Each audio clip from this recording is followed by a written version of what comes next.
absolutely stunning root burn trek, which today is just an access point for my actual hike. I walked this part of the trek now a few times already, but I'm still blown away by how tall those cliffs are. The river down there, the cliffs go all the way up there.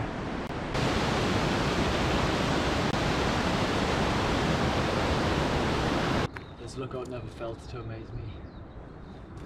It is so scenic. We have Mount Somnus on the left, and we're looking onto the turret head of Mount Earnsville. Just in front of that is the Sugarloaf. Still on the root burn trek. Just on top of the Harris Saddle, and as you can see, it's quite wet in the middle of the clouds. What a timing. Lake number 1 done. Lake Harris is just clearing up right now.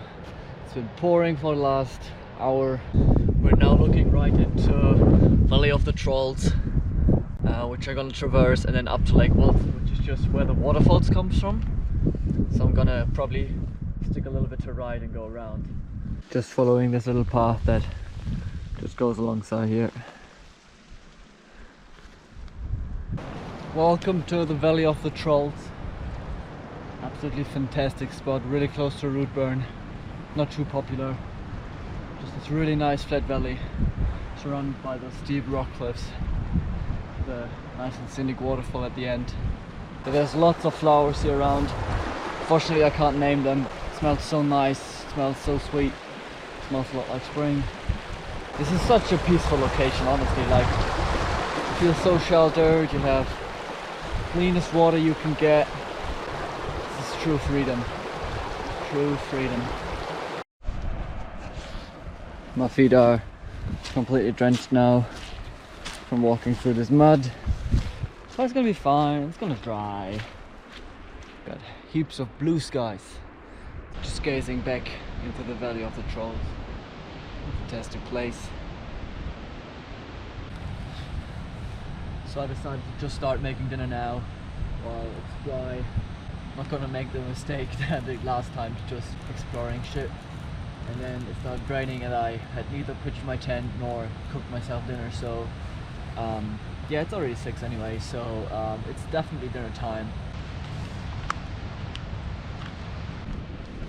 Just looking back from Valley of the Trolls, Lake Wilson, second lake, laying at 1,400.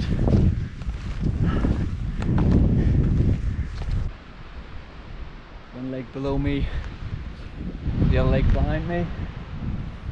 Just trying to find a good spot for our tents, a little bit more sheltered than this area here. Tomorrow, if everything goes right, we need to traverse over that saddle back there. It's quite a bit of snow, but we should be alright.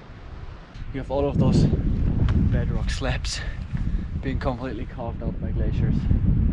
So the original glacier basin was in here, and the lake is what's left behind. So the glacier flow went just beyond here. You can clearly see it, it's like waves, and dropped down into Lake Harris, where there was an even earlier glacier basin.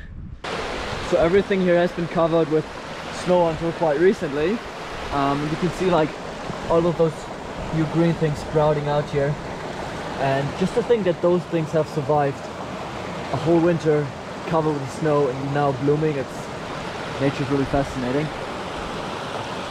It's now already quite late. Sun is almost set, I reckon. Lake, super quiet. My tent is just right there.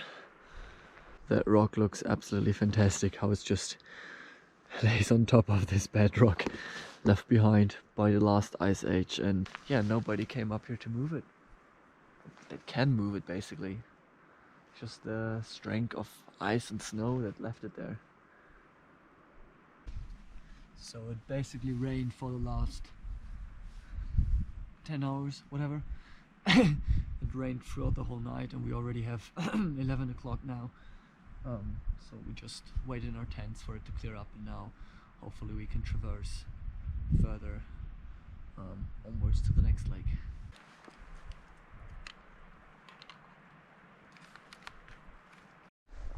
So down there is the end of Lake Wilson. We want to traverse somewhere there. There's a lot more snow than expected, so we need to drop down somewhere below that rock face there and then see how it goes. Checking on the map now which gully I need to traverse. So we probably one right in the middle, which seems to be alright. To find a way through all of that snow. Just further up to around about 1080. So let's hope we find a full way to traverse. So I'm almost on the top. My adrenaline is just skyrocketing. It was a mixture in between going through the snow and rock climbing. But I just have this little slope left, which is not too steep, not as steep as the stuff that I just traversed. Alright, made it on top of the saddle, on top of Lake Wilson and this lagoon. The Darren's on the other side. Under me is now the Rootburn North Arm, Mount Somnus, with the glacier below it. And for me it's just navigating that way. It was quite fun. But yeah, we waited half of the day for the weather to get better, so I'm gonna make it, gotta get going. Fjordland on the other side, and mountain here. You can see all the way down to the ocean again. You can see the beach on the end of the Holliford and some fantastic cliffs. So now just going along that line here.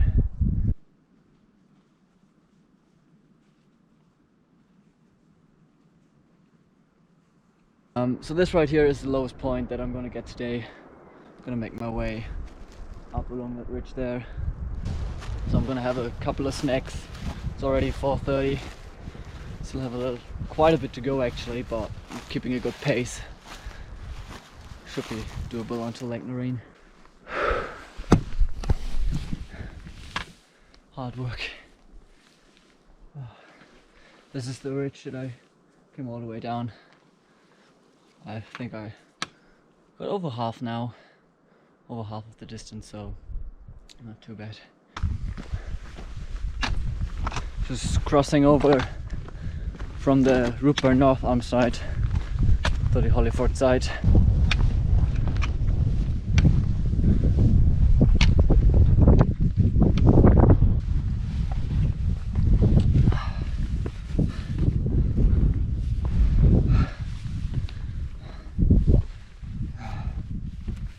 Completely exhausted, but gotta push through. Can't camp here. It's good. It's a good workout. Just made it above North Col, which is down there. Behind me, the whole Rootburn North Arm. And I just came from the top there, from this little saddle. Yeah, the route just drops down behind that. It goes up on the other side and around. Man, I'm tired. More mentally, actually. The whole climbing section just a second ago was a lot of adrenaline. This hike truly pushes me to my limits, mentally and probably physically as well. I mean, it's the second day and I'm already pretty naked, so well, signed up for this, better enjoy it. So drop down into North Col. Down there is the Holliford with Mount Tutoko just sticking around the corner. Just one last scramble around 150 meters up, and then it's pretty much straightforward to the lake.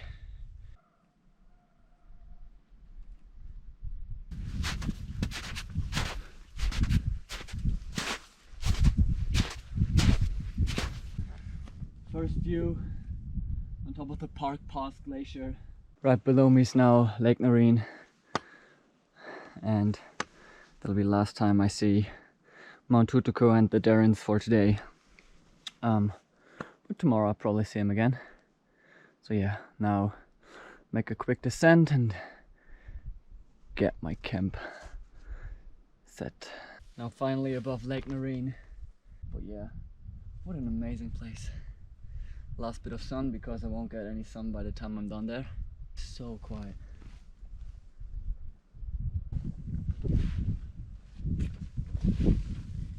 So while I boil my water, I'm just gonna have a quick dip, just wash off the sweat and sunscreen. It's gonna be freaking cold, but yeah, it's gonna feel nice afterwards. Alright, all fresh.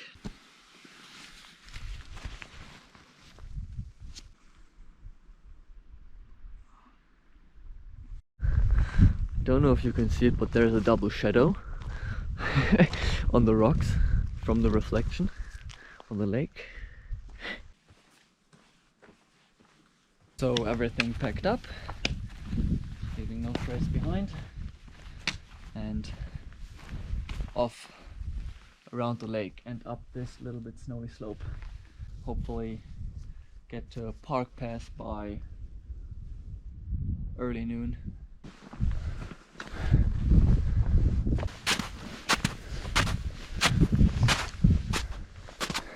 Absolutely fantastic views. You have Park Pass Glacier, my Amphion Peak right behind me, Minus Peak, and all the way to the left is also Mount Earnslaw. Perfect panorama.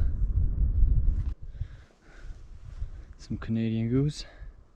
Views down into Theatre Flats, just in this gully. Because I realized I was on the wrong ridge, but you can see some cairns here. This is probably the prettiest area that I traversed. I don't know. I can hear it, sorry. Standing up there. Another cairn right there. I mean, would you look at all those little cairns marking the way? It's gorgeous.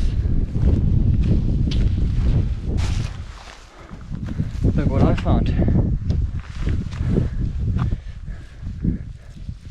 Some antlers, I think that's the right term, antlers. So after some careful considerations, I'm gonna change my plans, and the lake up there will stay unknown, and I will do the short climb up to Park Pass Glacier without my heavy backpack, and then I will go down the Rockburn Valley and see how far I can get. Have one more camp down there and then walk out. That's the Park Pass Glacier, and to the right of me should be the Tarn.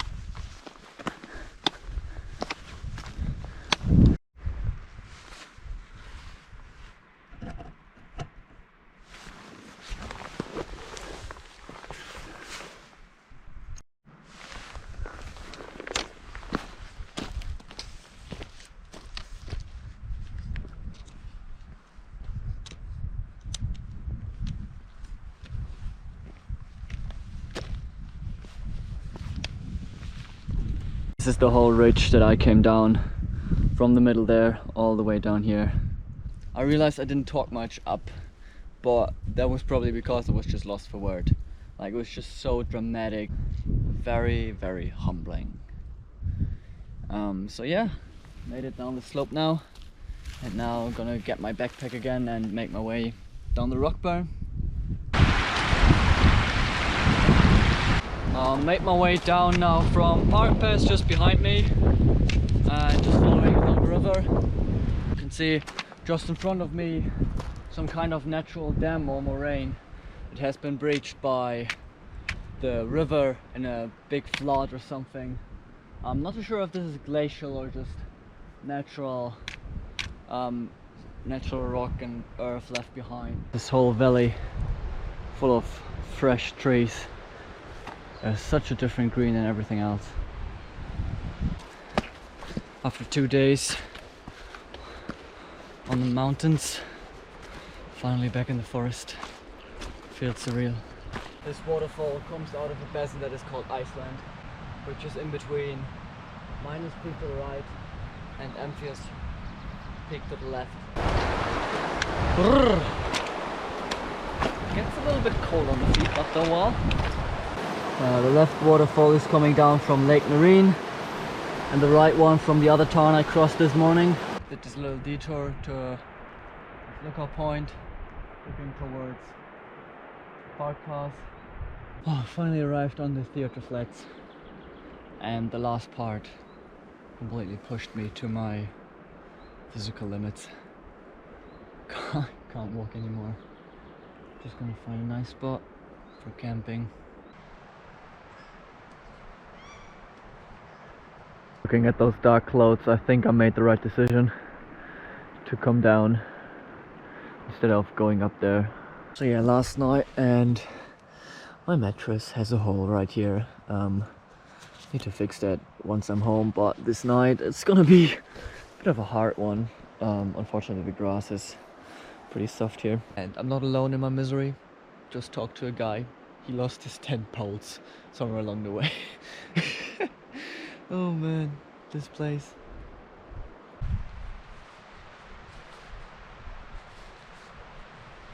Tent packed in under 5 minutes. I'm getting better and better. So yeah, morning was alright. Slept a little bit longer. Now I'm gonna slowly make my way out of the Rockburn, which is a really nice trek. Really enjoyable, so I'm looking forward to that.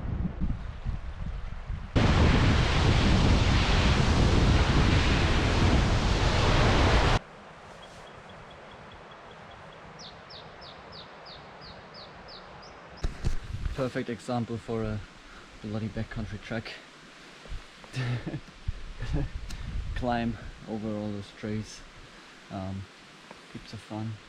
Now on top of the Sugarloaf Saddle, below me the Rockburn, Turret Head and Mount Ernstlow on that side, and Mount Knox, Miners Peak, and all the way at the end, Park Pass, but it's already in the clouds, so it's time to make my way over the saddle.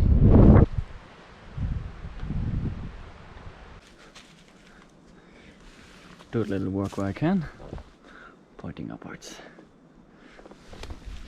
Yeah, I'm now on the last few meters of the Rockburn. I make my way down towards the official route burn track, and then it's just a couple of minutes to my car.